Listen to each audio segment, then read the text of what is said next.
प्रस्तुति योगदान गरिएको छ। नृत्यमा एकमा सहभागी लाइब्रेरीहरू सिधोभन्दा सिधो स्टेजमा यहाँ आफ्नो नृत्य प्रस्तुति गर्नुहोला।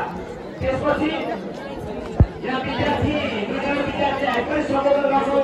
विद्यालयको यो अभिभावक दिवस भन्ने कुरा राख्नु भएको छ। म विद्यार्थीले यो कार्यक्रमलाई सम्बोधन गर्ने